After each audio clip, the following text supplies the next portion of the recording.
Bonjour à tous et bienvenue dans cette nouvelle vidéo. On se retrouve comme d'habitude pour parler films, pour parler séries, pour parler sorties au cinéma comme sur les plateformes de streaming, mais ça normalement, vous le savez, bien sûr que vous le savez. Et si on se retrouve aujourd'hui, c'est pour parler d'un film qui m'intriguait, mais dont je ne savais pas trop quoi penser. J'avais vu aucune bande-annonce pour ce film, parce que je voulais garder la surprise, la thématique de base m'intéressait, donc je savais que j'allais aller le voir. Je trouvais l'affiche assez intrigante, et je voulais rien savoir en fait, je voulais vivre l'expérience comme ça parce que je sentais que c'était un film qui allait être assez lourd. Et je dois reconnaître que j'ai été assez surprise en salle, mais on va en parler. Je parle bien évidemment du film Zone of Interest qui est sorti il y a un peu plus d'une semaine. C'est le sujet de la vidéo d'aujourd'hui. C'est un film qui est très lourd, qui a des thématiques très lourdes, vous l'imaginez, puisqu'on va parler de la Seconde Guerre mondiale et de la Shoah. Installez-vous confortablement, servez-vous un grand café, un verre d'eau. N'hésitez pas dès à présent à mettre un petit coucou dans les commentaires et à laisser un like. Et nous on se retrouve juste après le générique.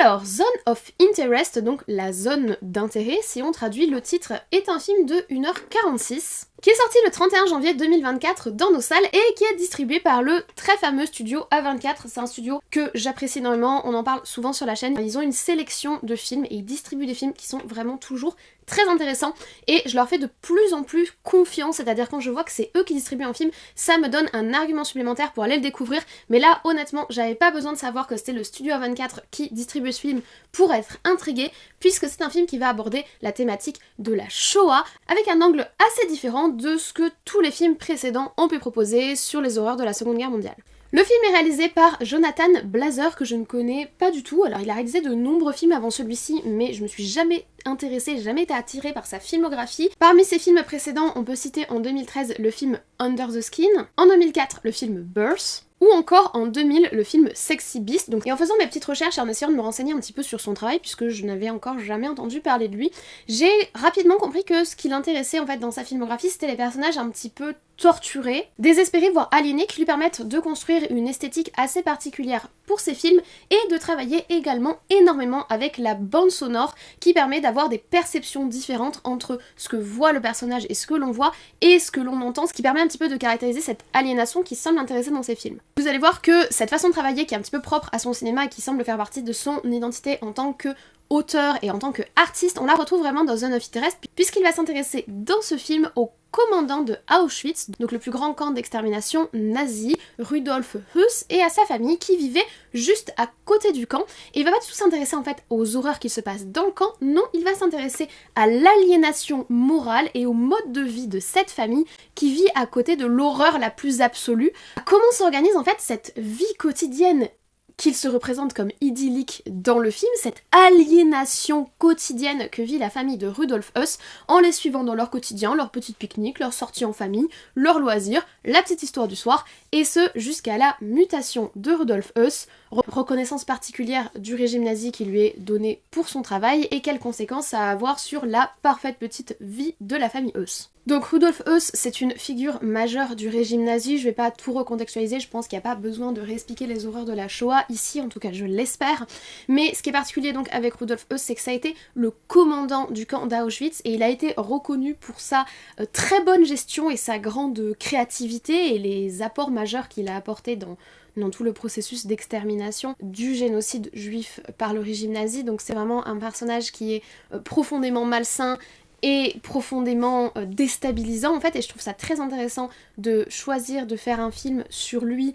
non pas en tant que commandant du camp, mais en tant que père de famille. Et pour moi, je m'attendais à ce que le film soit totalement en lien avec un ouvrage que j'ai lu il y a plusieurs années maintenant, qui est L'amour et mon métier de Robert Merle, qui est un ouvrage qui se centre donc sur la vie de Höss et sur cette espèce de dichotomie dans son quotidien entre l'horreur de son métier et la petite vie idyllique de lui et sa famille. C'est déjà quelque chose qui m'avait interpellée dans l'ouvrage et je m'attendais vraiment à être très perturbée par le film. Je suis donc allée le découvrir avec un mélange de curiosité et d'attente parce que je m'attendais quand même à un film d'une certaine qualité, mais également avec un petit peu d'angoisse par rapport au côté glaçant que proposait le film, en fait, ne serait-ce que dans son scénario, son synopsis et le sujet qu'il allait traiter. Je fais une petite parenthèse ici parce que j'ai découvert que le film Zone of Interest est en fait adapté d'un roman, alors adapté extrêmement librement parce que l'histoire du roman est très différente, un roman qui s'appelle également La Zone d'Intérêt, mais qui lui va traiter d'une romance entre un des généraux du camp et la femme du commandant.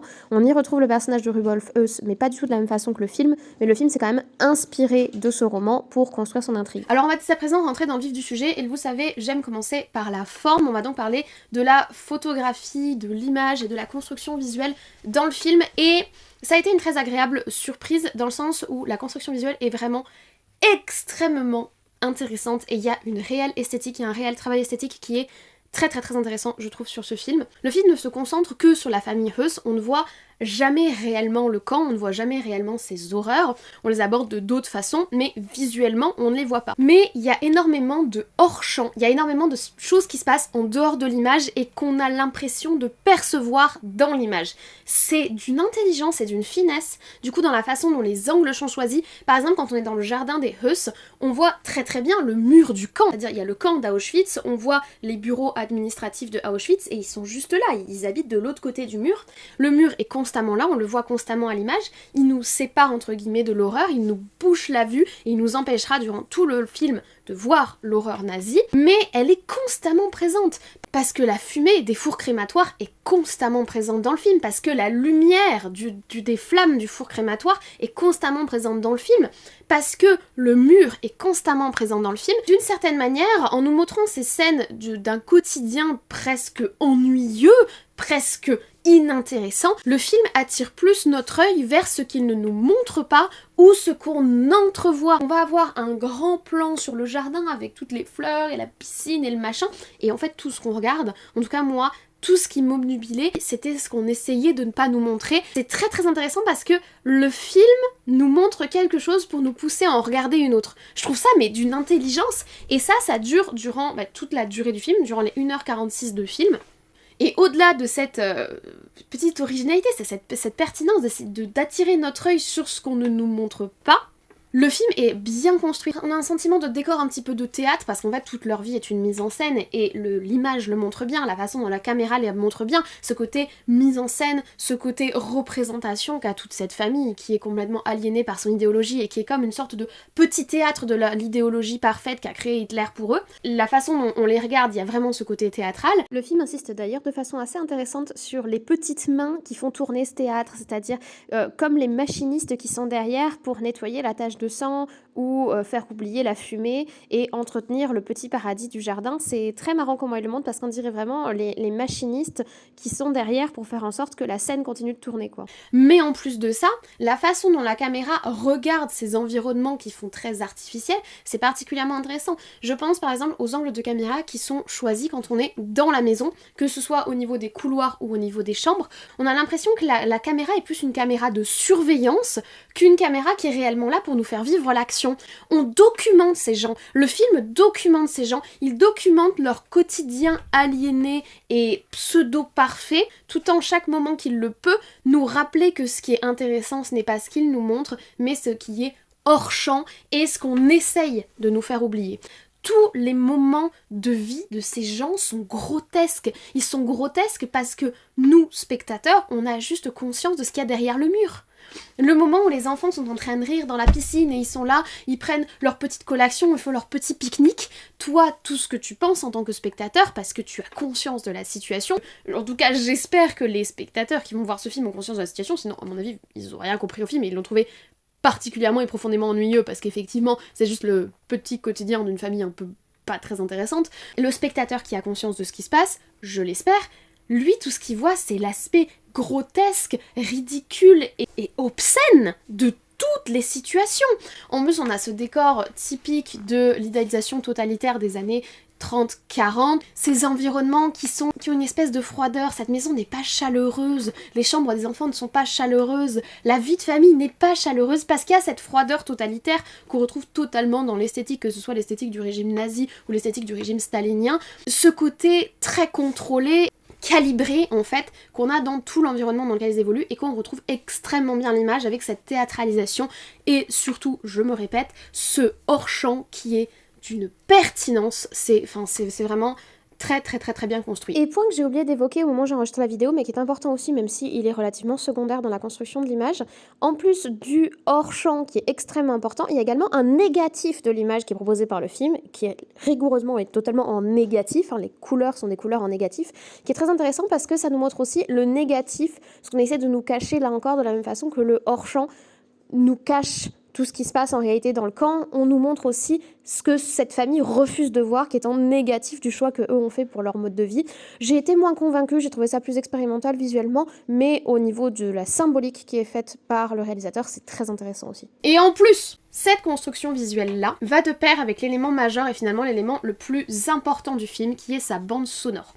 Et d'ailleurs, le film nous fait passer le message dès son ouverture. Moi, j'ai été un peu prise de court d'ailleurs, parce qu'en fait, le début du film, c'est un long moment qui doit durer bien 2, 3, voire 5 minutes. Je sais pas, parce que tu trouves le temps long quand tu es dans l'attente, de fond blanc avec juste du son. Je me suis même demandé si la pellicule avait pas un problème dans mon cinéma parce que je m'y attendais pas du tout. Un fond blanc où on ne voit rien et le son.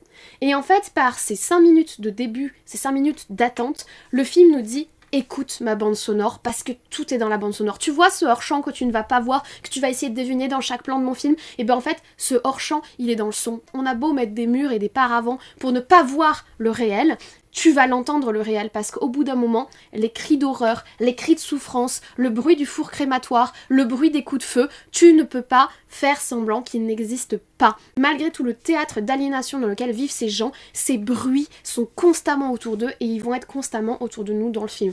Si à n'importe quel moment du film, tu fais attention à la bande sonore, moi à un moment j'ai même fermé les yeux. Il y avait une scène un peu pas intéressante où l'autre elle était en train de parler avec sa mère là. Enfin bon, ces espèces de scènes un petit peu statiques et théâtrales comme je vous l'ai dit. J'ai fermé les yeux et immédiatement en fermant les yeux et en ayant que le son, tu es immédiatement dans l'horreur du camp. Parce que le camp il est juste là en fait. Et ça, c'est d'une intelligence également. C'est tellement pertinent. Et il y a d'ailleurs 2-3 moments où le film vient nous faire une piqûre de rappel, puisque je crois qu'à 2 moments dans le film, on a des plans encore... alors c'est pas un plan blanc comme au début, je crois qu'il y a un plan rouge à un moment et un autre, un plan noir je pense, où il nous rappelle « Hey !» N'oublie pas, ne te laisse pas emporter par cette espèce de quotidien d'une famille pas très intéressante, ne te laisse pas berner par ce théâtre, n'oublie pas, le camp est là. Et en fait, tout le long du film, il y a des cris, il y a des coups de feu, il y a le bruit du four crématoire qui s'allume, c'est réglé comme une horloge, il est constamment là, et c'est obsédant, et c'est toute l'horreur, c'est tout le déni dans lequel vivent ces gens, c'est toute l'aliénation dans laquelle vivent ces gens, c'est tellement bien conçu dans la façon dont ils ont pensé leur film pour te montrer la complète dissociation dans laquelle vivent ces gens qui sont complètement aliénés, complètement tarés, pas au sens où ils sont dédouanés de leurs responsabilités, attention, j'insiste bien sur ce point, mais tellement dans l'extrême de leur idéologie qu'ils arrivent à vivre la petite piscine et les petits morceaux de raisin et les petites blagounettes de quand c'est que tu m'amènes bientôt en voyage mon chéri. Oui, je sais, toi aussi, tu n'aimes pas les huss. Personne ne les aime, mon chat. Personne n'aime ces gens. C'est vraiment, je crois, la meilleure représentation cinématographique que j'ai vue de l'aliénation totalitaire nazie sur cette famille qui est la famille Huss, qui est vraiment la famille modèle nazie par excellence. Et d'ailleurs, ils s'en vantent et c'est leur grande fierté, on va en revenir quand on parle du fond. Et je trouve ça vraiment très bien montré, la façon dont ils ont réussi à conceptualiser ce truc-là. Je sais pas si le terme c'est du courage, mais pour moi il faut peut-être beaucoup de courage pour parler de la Shoah sans montrer la Shoah. Il y a cette possibilité que les gens comprennent pas. Enfin moi j'ai regardé des avis sur le film où les gens ils disent bah il se passe rien. Ouais c'est un film sur la guerre, il se passe rien. Si, il se passe des milliards de choses horribles durant tout le film, mais il se passe des milliards de choses horribles en hors-champ et ça se passe dans ta tête.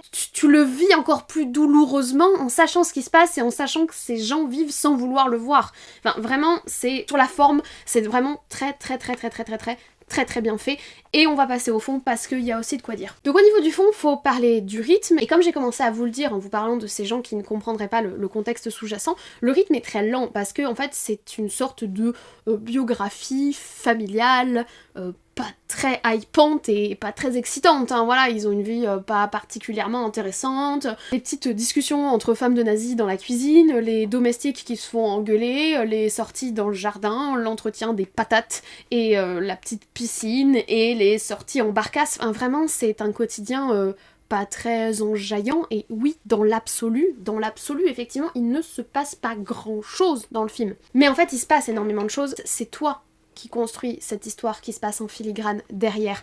En fait, l'histoire de la famille Huss, soyons honnêtes, on en a absolument rien à faire. J'en ai rien à faire de ces gens, j'en ai rien à faire de est-ce qu'ils s'entendent bien avec leurs enfants, et oh mon mari il va être muté, et peut-être je vais être toute seule et je suis malheureuse. J'en ai rien à faire de votre égoïsme. Mais ce qui m'intéresse, c'est la façon dont le film me montre votre égoïsme. C'est pas l'histoire qui nous est racontée qui est intéressante, c'est l'histoire qui ne nous est pas racontée qui est intéressante. L'histoire du manteau que la femme de Huss, elle essaye au début. L'histoire des vêtements qu'elle donne à ses domestiques.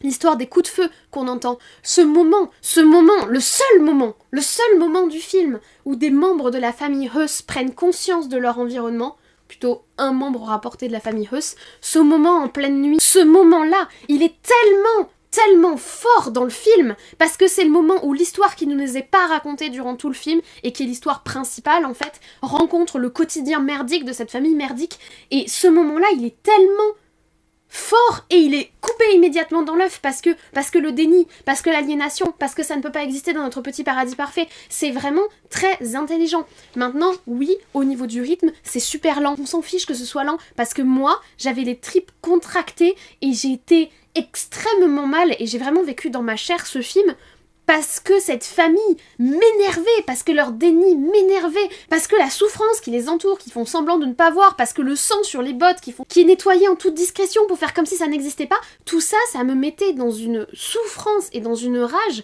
Cette histoire qui n'est pas racontée, cette histoire qui essaye désespérément d'exister durant tout le film en parallèle de ces passages inintéressants, c'est ça que nous raconte le film. Il nous raconte à la fois l'aliénation, il nous raconte à la fois la souffrance que représente cette aliénation, notamment autour du personnage des fils qui ont pas l'air très sains d'esprit. Il nous raconte également le déni, mais il nous raconte surtout ce qui se passe de l'autre côté du mur et que personne ne voit et auquel personne ne s'intéresse. Et le fond du film est très fort, et la morale du film est très forte, parce que c'est vraiment qu'est-ce que la propagande et qu'est-ce que l'aliénation idéologique fait sur des gens qui absorbent cette idéologie et qui vont vivre dans le déni le plus total, et qui vont vivre dans le profitage le plus total de cette situation d'une violence extrême. J'ai trouvé ça vraiment très bon, mais par contre je l'ai très mal vécu. Et je pense que ça sent dans la façon dont je parle du film, j'en ai déjà discuté plusieurs fois avec des amis durant la semaine. Le film m'a fait mal, le film était dur. D'une certaine façon, moi j'ai ressenti une forme d'injustice parce que on a l'habitude non, parce qu'il y a eu un tabou et un déni pendant très longtemps sur les camps et sur ce qui s'est passé dans les camps. Aujourd'hui, la parole se délie beaucoup plus, on a encore quelques personnes qui peuvent témoigner et c'est très précieux, mais si vous lisez le livre La mort est mon métier, ce livre-là, il avait été très mal perçu lorsqu'il était sorti, parce que il parle de l'horreur des camps alors que les gens ne voulaient pas en parler. Maintenant, on ressent presque une injustice de nier ainsi les victimes et de ne pas les montrer et de les laisser parquer derrière leurs murs, et pourtant, c'est la meilleure des façons de nous faire ressentir leur présence, je trouve, parce que là déjà on laisse énormément à l'imagination, on laisse aussi énormément à ce que l'on sait déjà, parce qu'on sait déjà beaucoup de choses. En tout cas j'espère vraiment, je vais me répéter, mais j'espère vraiment que les gens qui sont allés voir ce film savent ce qui se passe derrière le mur, enfin sinon il y a gros travail à faire de mémoire qui va pas du tout, mais si le devoir de mémoire a été fait, tout le monde sait ce qui se passe derrière ce mur, et d'une certaine manière, durant tout le film, tu perçois comme une profonde injustice qu'on nous raconte l'histoire de cette famille de personnes ignobles, mais c'est intéressant de nous le raconter comme ça, parce que c'est comme ça que les gens qui faisaient partie du régime nazi, et cette famille Huss, et toutes les autres familles de toutes ces femmes là qui viennent discuter avec Madame Huss, etc., percevaient ce monde. Et vraiment, c'est très intéressant de nous le faire vivre comme ça. Et je trouve que ce film est audacieux. Il a un petit côté un petit peu contemporain dans la façon dont il est construit, notamment avec cette relation au son, etc.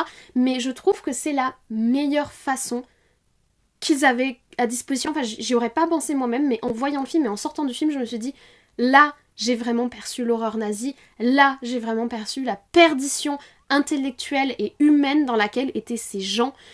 Et je trouve que c'est un film qui est nécessaire, et je trouve que c'est un film qui ajoute vraiment quelque chose à un sujet qui a quand même été largement battu et rebattu au cinéma. Pas assez peut-être, vu que, apparemment, d'après les réseaux sociaux, certains n'ont pas compris ce qui se passait durant le film. Mais bon, on peut pas... Le travail peut pas être fait pour tout le monde. Et si j'en viens à mon bilan, d'une certaine façon, j'ai envie de vous dire que le film est un coup de cœur dans le sens où j'ai trouvé que tout était excellent, que tout était très bien pensé, que tout était bien à sa place, mais je crois pas que je le reverrai. J'ai pas envie de le revoir, ça m'a suffi. Il y a des plans qui me marquent encore, il y a des scènes qui me marquent encore, il y a des moments que j'ai trouvé très douloureux, en particulier la fameuse scène, je vous dis, en pleine nuit, là, avec le four crématoire, qui m'a... C'est le moment où ces deux histoires entrent en contact, ça m'a vraiment bouleversée, mais il y a d'autres moments, ce déni qui plane durant tout le film, l'exécrabilité de ce Rudolf Höss, là, j'avais envie de l'étriper de mes mains durant tout le film, donc j'ai vécu beaucoup d'émotions négatives en fait pendant le film, et je suis pas sûre d'avoir forcément envie de me replonger dedans, mais je suis extrêmement heureuse de l'avoir vu. Je trouve que le film est maîtrisé du début à la fin, je trouve qu'il y a vraiment une idée, je trouve qu'il y a vraiment une volonté, je trouve qu'il apporte vraiment quelque chose à un sujet, comme je vous l'ai dit, qui est battu et rebattu. C'est vraiment un film qui apporte une nouvelle pierre à l'édifice, apporte un nouvel éclairage, apporte un nouveau regard, et d'une certaine manière, ce film, alors c'est pas, il raconte pas du tout la même chose, mais d'une certaine manière, je trouve que ce film rentre en résonance avec des films comme La Vague, qui sont des films qui viennent nous expliquer qu'est-ce que le totalitarisme, non pas de l'extérieur avec le jugement moral sur ce que produit le totalitarisme idéologique, mais de l'intérieur, pour nous montrer qu'est-ce que l'idéologie, qu'est-ce que le totalitarisme idéologique et comment, quelles conséquences il a sur les gens. Je trouve que ce film s'inscrit dans cette ligne-là. Il est très bien et je suis heureuse qu'il existe, je suis heureuse qu'il soit nominé et j'espère qu'il ira loin aux Oscars parce qu'il y a vraiment beaucoup d'idées, beaucoup de bonnes idées, des partis pris qui sont pertinents, la bande sonore est exceptionnelle de par le rôle qu'elle joue dans le film et de par la façon dont elle a été construite complètement indépendamment en fait de ce qui se passe au premier plan. La façon dont le hors-champ est intégré au film, je crois que je n'ai jamais vu ça à cette échelle dans un film. Donc il y a vraiment quelque chose de peu précurseur et quelque chose de vraiment intelligent dans la construction de ce film. Donc personnellement, je vais vous le recommander. J'aimerais vraiment vous inciter à le voir. Il est très dur, hein. Moralement il est très difficile, il est glaçant, mais il fait réfléchir. Il y a ce côté longueur mais que je trouve pertinent parce que comme je vous l'ai dit, l'histoire qui nous intéresse c'est pas l'histoire qui est racontée au premier plan. Moi je me suis pas ennuyée parce que je passais d'émotion négative en émotion négative, hein, disons-le. Il y a aucune violence dans le film, il y a aucune image graphique, donc c'est un film qui est en soi dans l'absolu accessible à tous, même les gens un petit peu sensibles aux images, au sang, à la souffrance humaine. Vous n'en verrez pas de la souffrance humaine, vous allez l'imaginer, ça oui, mais vous ne la verrez pas. En ça, je trouve que ce film est vraiment important et je suis contente de vous en parler aujourd'hui et je suis contente d'être allée le voir parce que je trouve que c'est un film qui est important en plus d'être un très bon film. Voilà, je vous remercie d'avoir regardé cette vidéo sur Zone of Interest jusqu'au bout. J'espère que vous l'avez appréciée. J'ai conscience que c'est pas forcément la vidéo la plus positive ou la mieux argumentée que j'ai pu vous fournir sur la chaîne parce que je reste encore très marquée par l'expérience que j'ai vécue dans le film. Le génie du film est en fait relativement simple mais d'une efficacité redoutable. Je vous l'ai dit, je suis vraiment contente de l'avoir vu, je suis vraiment contente de vous en parler, je suis vraiment contente d'essayer de le mettre en avant et de vous inciter à le découvrir. Est-ce que... Regardez ce qu'il me fait là. Il me mord parce que je bouge. Et monstre poilu. Donc voilà, en tout cas j'espère que vous avez apprécié la vidéo. Si c'est le cas, n'hésitez pas à laisser un petit like et surtout à me laisser en commentaire soit un petit coucou comme je vous l'ai dit, juste pour me soutenir, soit votre avis sur le film si vous l'avez vu, est-ce que je vous ai donné envie de le voir, est-ce que vous pensez que c'est un film pour vous. J'ai conscience que c'est un film qui va être très difficile moralement à regarder, donc peut-être que tout le monde se laissera pas tenter. Je vous le dis souvent, mais les films sont pas forcément pour tout le monde. Après moi je vous les recommande parce que moi je l'ai apprécié, mais voilà. Donc n'hésitez pas à me laisser tout ça en commentaire si vous n'êtes pas encore abonné, ça se passe juste en dessous, c'est gratuit, ça fait plaisir et ça vous permettra de suivre les futures sorties de vidéos. Vous pouvez aussi activer la cloche. Moi je vous embête pas plus, je vous souhaite à présent une très bonne journée, une très bonne semaine, de très bons visionnages, peut-être le terrible et glaçant film Zone of Interest. En attendant, prenez soin de vous, moi je vais essayer d'en faire de même et nous on se retrouve comme toujours très vite.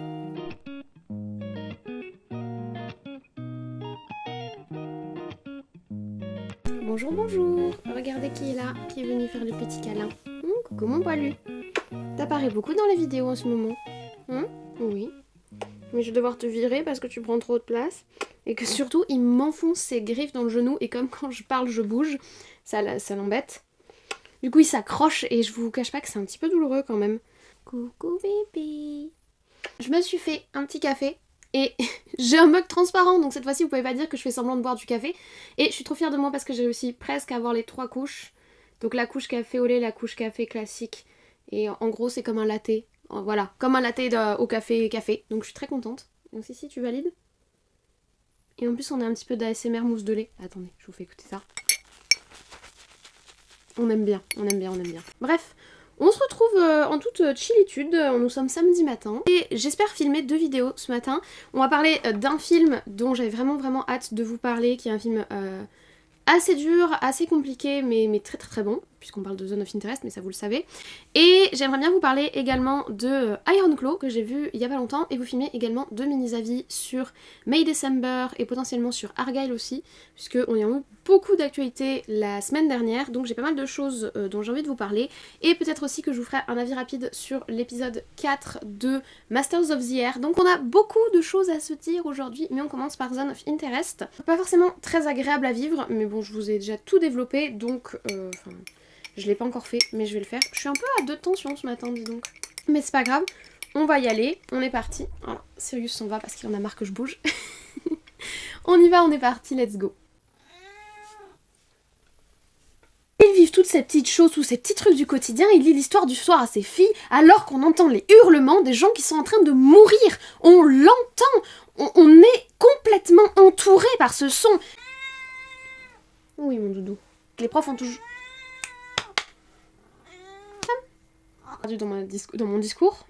Montre ton vrai visage aux gens. Montre ton vrai visage aux gens. Allez, zou, attends. C'était physique de reparler de ce film. Voilà. Je sais pas, peut-être c'est peut-être moins... je sais pas, ça me fait mal, ça me fait... Il y a un truc comme ça. De côté, je dois avoir un côté masochiste parce que je vais voir ces films et je suis toujours très curieuse de savoir comment ils vont parler de ce sujet au cinéma, etc. Donc j'espère que vous avez aimé la vidéo. Les scènes post-génériques sont pas forcément les plus intéressantes de l'humanité, à part que vous avez vu Sirius en mode excité du bocal mordeur. Ouais. Merci d'avoir regardé cette vidéo jusqu'au bout, merci d'avoir regardé cette beau générique. Et on se retrouve très vite pour une vidéo un petit peu plus positive, j'ai envie de dire, ou du moins un petit peu plus émotionnellement galvanisante, dirons-nous. Parce que là c'était un peu dur, en tout cas pour moi.